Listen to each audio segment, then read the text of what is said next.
Welcome back to our channel, where we delve into the most extraordinary real-life stories from around the globe. Today, we're bringing you a tale of survival that's so unbelievable, it's hard to imagine it's true. But before we dive into this incredible story, don't forget to like, share, and subscribe to our channel for more unbelievable tales of survival. Hit the bell icon to get notified every time we upload a new video. Now, let's embark on an unthinkable journey that began as a routine fishing trip and turned into a 438-day test of human resilience against the mighty Pacific Ocean.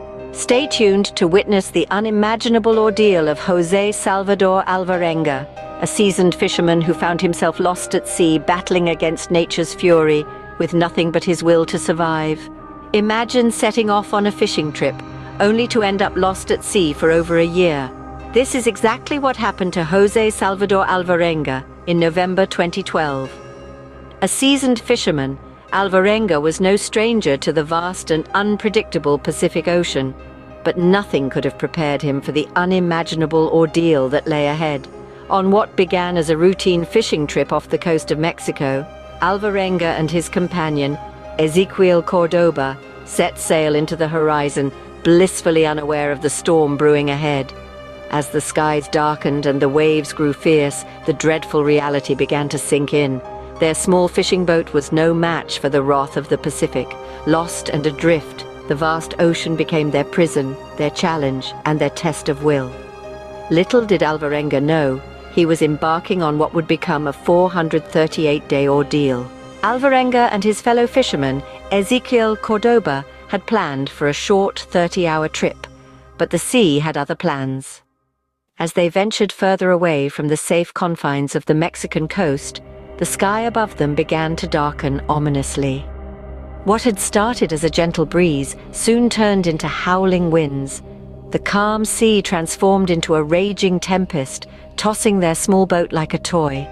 In the blink of an eye, they found themselves in the midst of a storm so violent, it was as if the entire Pacific Ocean had declared war on them.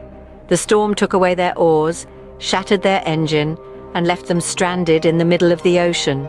Their small fishing boat, once a symbol of livelihood and adventure, was now their only hope for survival. Their engine was broken, their oars lost, and they were helplessly adrift. With no way to navigate, the two men were left to the mercy of the currents. The vast Pacific, with its endless horizon, became their prison. Their survival hinged on their ingenuity and adaptability. Early on, they turned to the sea itself for sustenance. With their bare hands, they caught fish, their raw flesh becoming a staple in their diet. Seabirds, too, fell prey to their survival instincts, their feathers plucked for warmth, their bodies consumed for nourishment. Even the sky lent a helping hand as they collected rainwater in every available container, their only source of hydration. They converted their fishing gear into tools for survival, their boat into a floating home. But the ocean was a ruthless landlord, and their new home was a constant battleground.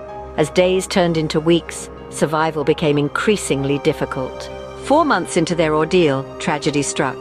Ezequiel Cordoba, José's companion and the only other soul within thousands of miles, succumbed to the harsh conditions. The raw diet, the relentless sun, the despair of their situation, it was all too much. He had struggled with consuming the raw food from the beginning, and his body could not adapt to the drastic change. His strength waned day by day, until finally he passed away. José was devastated. He had lost his friend, his confidant, his fellow survivor. The grief was overwhelming, but he also had to face a terrifying truth. He was now alone. No one to share the burden of survival, no one to talk to, no one to keep him sane. He was a single man against the vast, unforgiving Pacific. José was now completely alone, adrift in the middle of the Pacific Ocean. José spent the next year alone, dealing with the harsh elements and the constant threat of sharks. Each day he faced the unrelenting sun, volatile storms, and the vast, seemingly endless expanse of the Pacific Ocean. His solitude was a formidable adversary, gnawing at his sanity, threatening to plunge him into despair. Yet he fought against it, using his resourcefulness and resilience to stay alive. The physical challenges were immense, from hunger and thirst to exposure and exhaustion. He had to catch fish with his bare hands, collect rainwater, and endure the harsh sun and chilling nights. His body was slowly but surely deteriorating from the lack of proper nutrition and the constant physical demands of his predicament. Yet the psychological trials were perhaps even more grueling. The loneliness, the uncertainty, the fear, these were relentless foes that he had to confront every single day. And yet, despite everything, José's will to live remained unbroken. Throughout his ordeal, José spotted distant ships, but his attempts to signal them were in vain.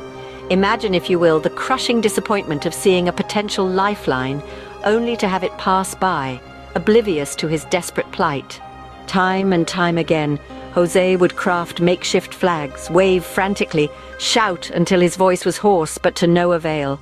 The ships would come and go, their silhouettes fading into the horizon, leaving him once again alone in the vast expanse of the ocean.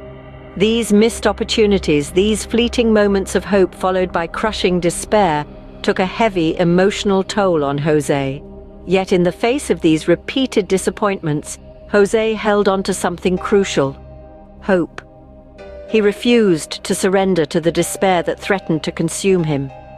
Each missed opportunity was a blow, but José refused to lose hope. His spirit remained unbroken, his will to survive undiminished. Finally, after 438 days at sea, José's ordeal came to an end. But the end was not an abrupt one. It was a slow, creeping realization that his long-awaited rescue was in sight. José spotted a remote atoll in the Marshall Islands, a sliver of land in the vast expanse of the Pacific. With the last dredges of his strength, he managed to steer his battered boat towards it. He staggered ashore, a spectre of the man he once was, emaciated and weak, but alive. His first contact with another human being was with a local islander who found him on the beach. The islander could hardly believe his eyes. Here was a man who had been lost at sea for more than a year, a man who had endured what most could not even fathom. José was taken to a local hospital where he began the long and arduous process of recovery. His body had to relearn the feeling of solid ground beneath his feet, the taste of cooked food, the comfort of a warm bed. But José was a fighter, and he clung to life with the same tenacity that he had shown while adrift. News of his survival spread like wildfire. The world was astounded by his tale of endurance, resilience, and sheer willpower. José was swept up in a whirlwind of media attention, interviews, and public appearances. His story was unbelievable to many, but the evidence was there, etched in the lines of his face and the frailty of his body. His journey had been one of unimaginable hardship and loss, yet it was also a testament to the indomitable spirit of humanity, to our capacity to endure, to survive, and to hope even in the face of overwhelming odds. José's incredible survival story became an inspiration to people around the world. It reminded us all of the power of hope, the strength of the human spirit, and the extraordinary lengths to which a person can go when faced with the fight for survival. José's journey was a testament to the strength of the human spirit. Against all conceivable odds, he endured. José Salvador Alvarenga, a man who embarked on a seemingly ordinary fishing trip, ended up living an extraordinary tale of survival. For 438 days, he was adrift in the vast Pacific Ocean, battling the elements, loneliness, and despair. His story is not just about survival, but it's also a story about resilience, the ability to bounce back, to adapt, and to keep going, even when the circumstances are overwhelmingly against you. José's resilience was evident in his resourcefulness, in his tenacity, and in his refusal to surrender to despair. In the heart of the ocean, he was faced with the harshest of conditions. Yet he found ways to survive. He caught fish and birds with his bare hands, he collected rainwater to drink, and he learned to live in harmony with the ocean's rhythm. He showed us that in the face of adversity, the human spirit can find a way to adapt and thrive. But perhaps the most significant lesson from José's story is about hope. Hope, in its purest form, is a powerful force. It is the light in the darkness, the beacon that guides us forward. For José, hope was what kept him going, day after grueling day.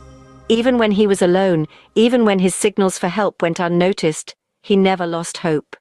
He believed in the possibility of rescue, and that belief fueled his will to survive. José's story is a stark reminder of our capacity to endure and overcome. It shows us that with resilience and hope, we can weather the worst of storms and come out stronger on the other side. Despite the odds, José Salvador Alvarenga survived one of the longest solo survivals at sea ever recorded, reminding us all of the power of human resilience. We hope you've been inspired by this incredible tale of survival. If José's story resonated with you, please give this video a like, share it with your friends and family, let them too experience this extraordinary journey of resilience and hope. Remember to subscribe to our channel for more real-life stories that showcase the remarkable strength of the human spirit. Your likes, shares, and subscriptions help us bring more such amazing stories to you. Thank you for watching. Stay tuned for more.